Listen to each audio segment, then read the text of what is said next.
So we're starting here in line 506, and we can start with this word forsitan, which means perhaps, and then et here. Now, et obviously means and normally, but it doesn't make that much sense to say perhaps and, you may ask. So, when it doesn't make sense to translate et as and, you can translate it as also, or as well, or to.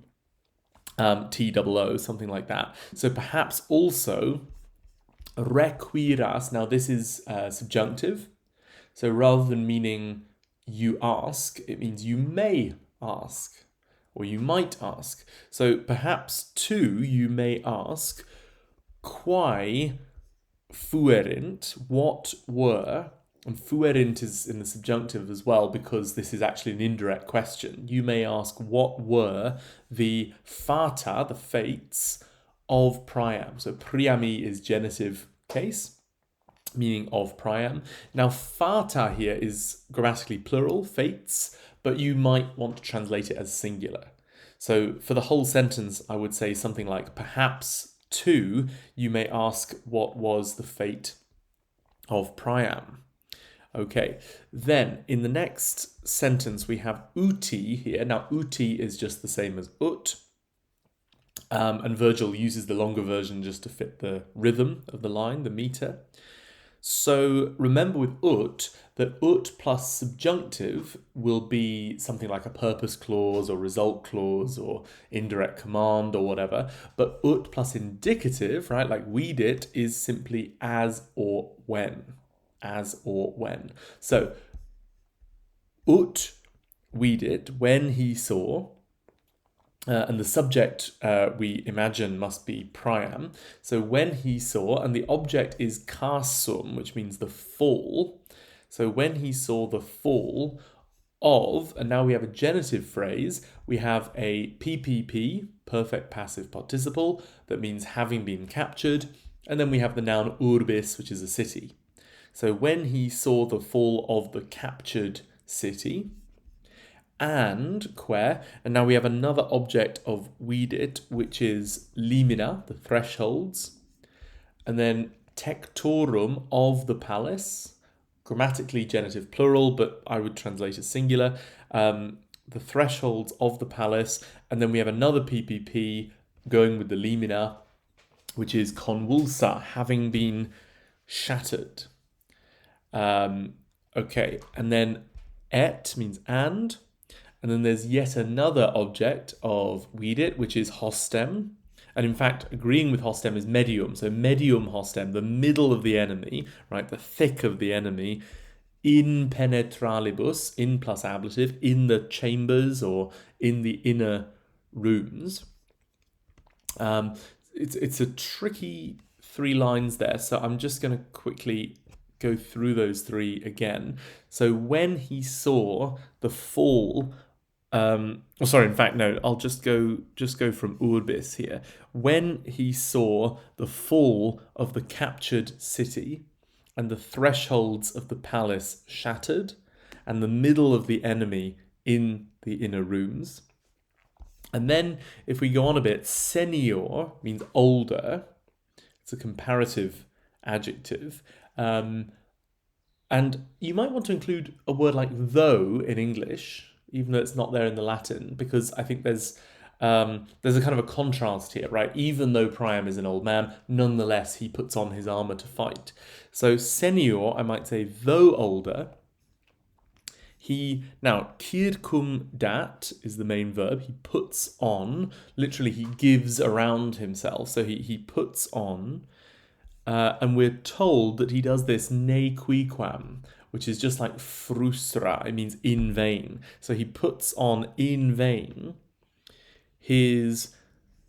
Now diu means for a long time, and desueta means unused. So if you put those 2 together, diu desueta, it means long unused. And then that adjective is agreeing with arma, meaning armor or weapons. And we're told that he puts them around, circum dat. Well, what does he put them around? He puts them around his umeris, this is dative plural, his shoulders, And agreeing with the shoulders is this participle in the previous line, trementibus. You can recognize that as a present participle from the letters nt in the middle. So trembling shoulders.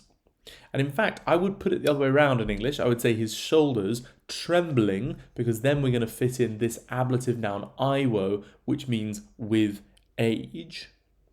So around his shoulders trembling with age. And he kingitur, he puts on, this is passive but in a kind of reflexive sense, right? He puts something on himself. He puts on, and the object is his inutile ferrum. Inutile meaning useless, and ferrum meaning iron, or in this case probably a sword. Okay, and then ac meaning and, fertur, he is carried, or we might say he rushes.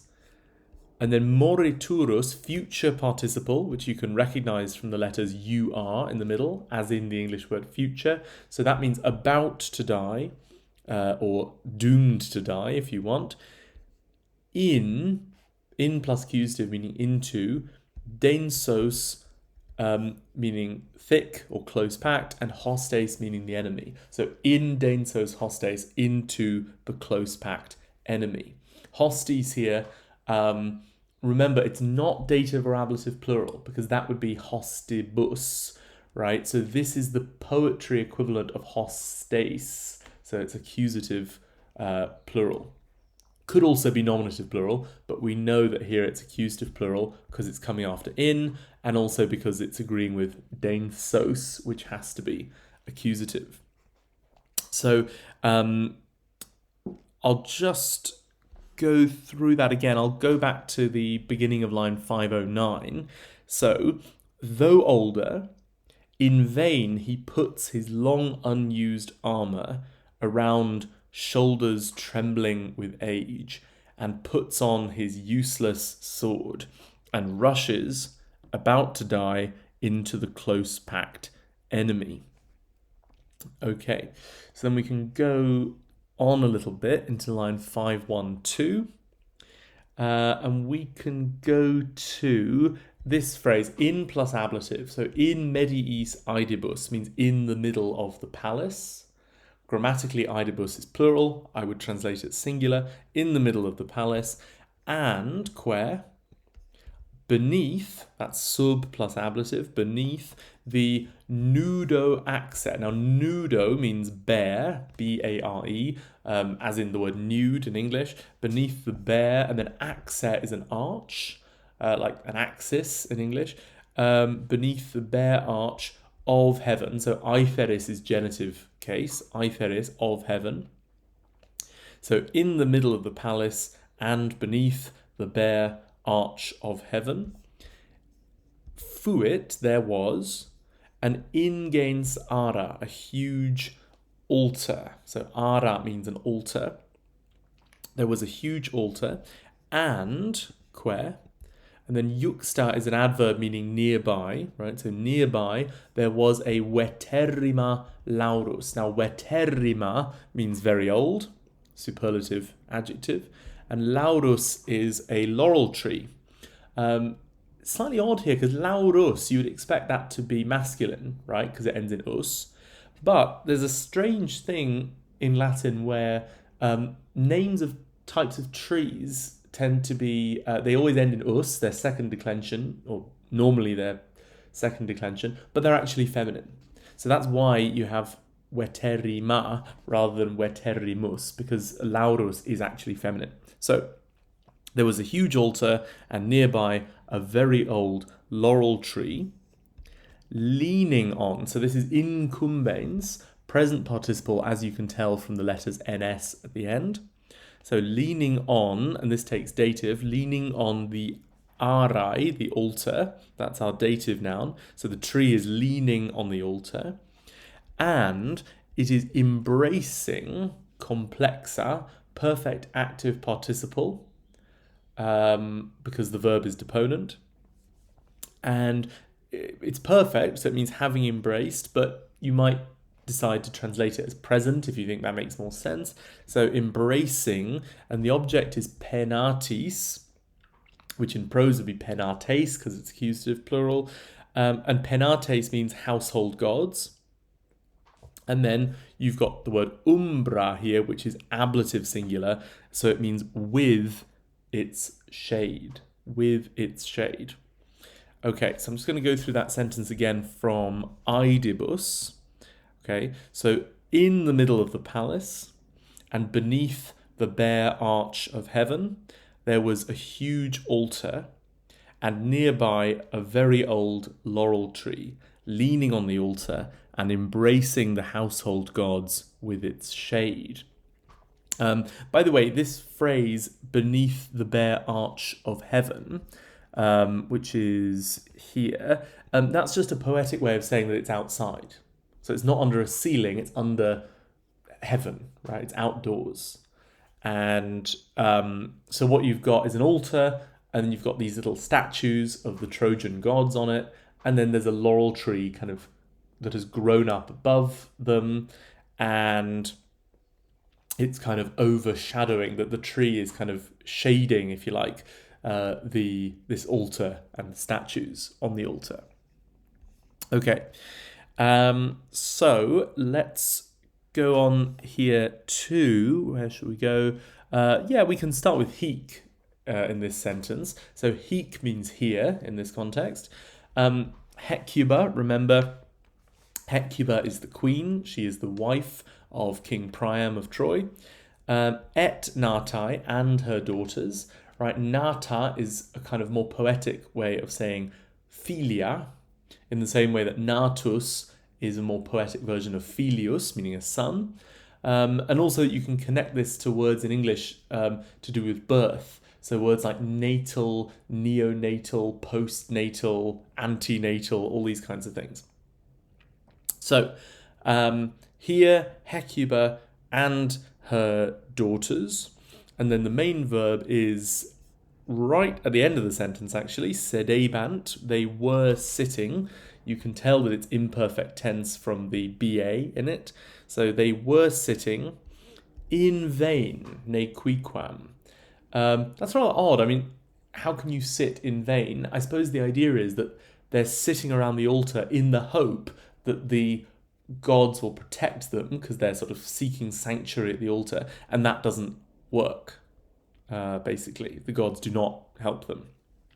Okay, so here Hecuba and her daughters were sitting in vain, circum plus accusative, around, and then altaria, meaning the altar, grammatically plural, but I would translate as singular, around the altar. And then we go into a simile, so keu, meaning like, or just like, and they are just like columbae. Now, columbae are doves, so they're just like columbae.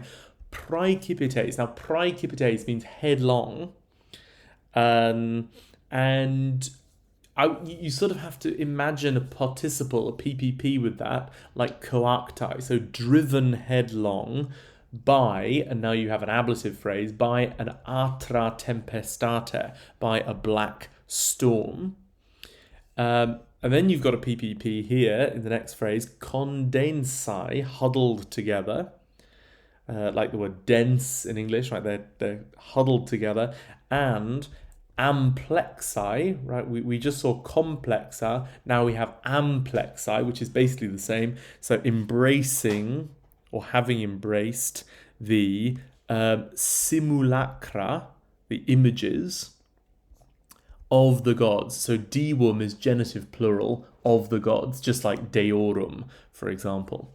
So I'll just go through that again from hic, from the beginning of line 515. So here, Hecuba and her daughters were sitting in vain around the altar, like doves driven headlong by a black storm, huddled and embracing the images of the gods.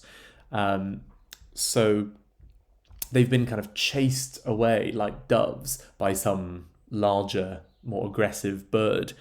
And that aggressive bird would be the Greeks in this comparison. Right. So, going on, I would translate autem first in the next bit, which means but, and then I would probably then go to ut. Remember, ut plus indicative just means as or when. So ut vidit, when she saw. And the object of that is priamum ipsum, when she saw Priam himself, which implies kind of Priam of all people. You know, he's the last person who should be arming himself to fight since he's so old.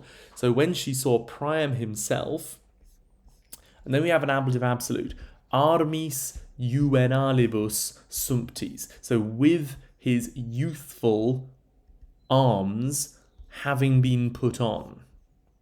Right, now juvenalibus, this gives us words like juvenile in English. They're not youthful in the sense that the weapons are young. They're youthful in the sense that these are the weapons that he used to use, or the armor he used to wear when he was young. So you could say these are the arms of his youth.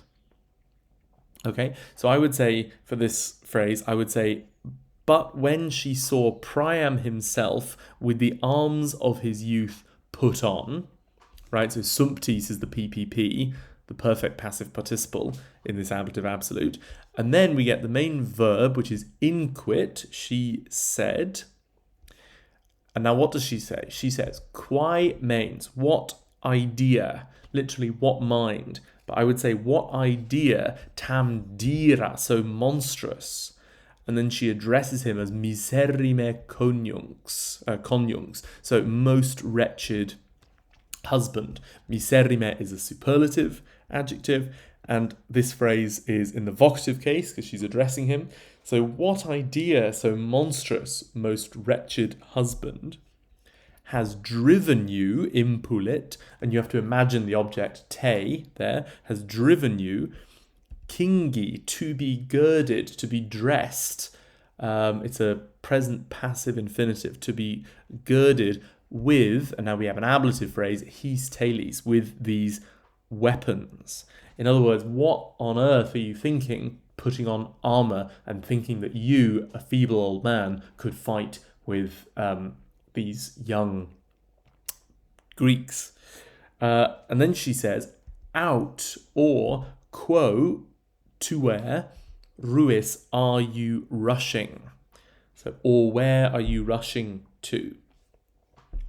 And then she says, let's just do these last two lines here.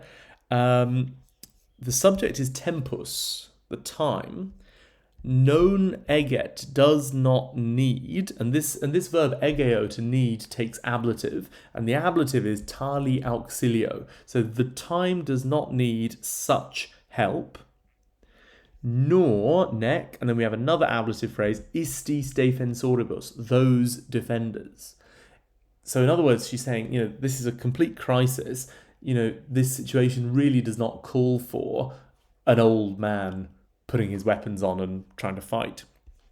And then she says, after the semicolon, no, see if, and this is quite a strong word here. It's like saying, not even if, meus Hector, my Hector, ipse, himself, and remember this is her son, who's now dead, not even if my Hector himself were now, nunc, present, ad foret.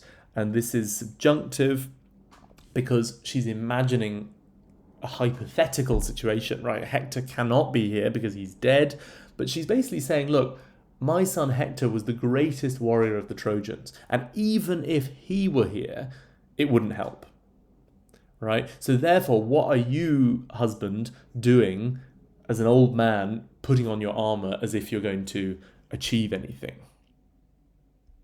So I'll just quickly go through the last two lines again from known. So she says, the time does not need such help, nor those defenders. No, even if my Hector himself were now present.